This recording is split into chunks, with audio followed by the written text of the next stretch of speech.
today's topic is personal A, or la A personal. Let's take a look. La personal, or personal A in English. Keep in mind that in Spanish, people get a lot of respect.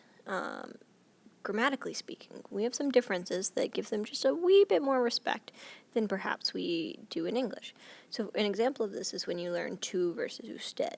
There's variations of the word you to represent different tiers of respect in different situations. La A personal is sort of like that. We use it in this certain situation when an action is done to a person or people. So keep in mind that an action is the verb, right? And that if the action is being done to a person or people, they're a noun, they're actually the object of the sentence. When this situation happens, that's when we're going to need personal a. So another way to think of it is that the verb will be followed by a noun, and if that noun is a person or people, we need that personal a to express the Spanish version of these sentences, to give those people a little extra respect. Sometimes, too, keep in mind that this could include pets in certain scenarios, not just people. We have some sample sentences here, so we're going to decide, do they need personal a? So we're going to find the verb first. So takes, what's being taken? Her, that's a person, so it's going to need personal a. What about this next one? Cook, what's being cooked? Breakfast, that's not a person, so this does not need personal a. What about wait for?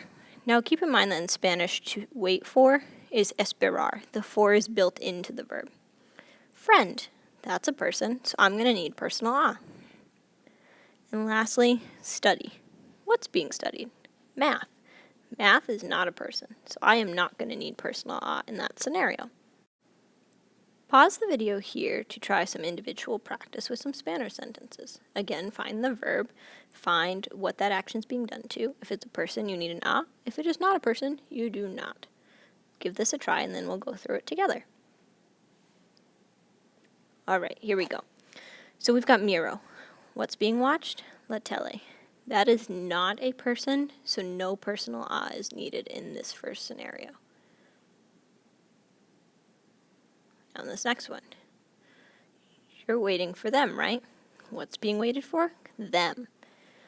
That's people, so we're going to add an a. Tú esperas a ellos, ¿verdad? Lleva. What's being taken? Pedro.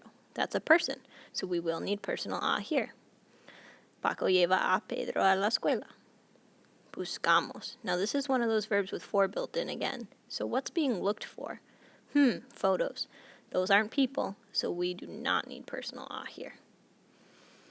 And then lastly, llamo. What's being called? Oh, my friend. So because it's my friend, that's a person, and we will need personal a. Yo llamo a mi amiga cada noche por teléfono. Again, you look at the verb, decide what that action's being done to. If it's a person, then you're going to need the personal a. If it's not, well, then you don't need to add anything of that nature. Now, some cosas importantes. We don't have an English translation for this. There's no English equivalent. So keep that in mind. It doesn't translate, it's just there. The reason it's there is because that a elevates the person, people, or in some cases, pets. By elevate, I mean it shows them a little bit more respect, and it kind of raises their importance in the sentence. So again, if we've got a verb and the action is being done to person or people, we have to ask ourselves that first. If it's yes, then personal a is necessary. But if the verb is not being done to a person or people, then no, you do not need personal a in your sentence. And that's la a personal. Very brief but a simple topic, but if you can master this, it shows that you're paying attention to those little details and those little nuances that Spanish has that perhaps your native language does not. Gracias, buena suerte, adiós.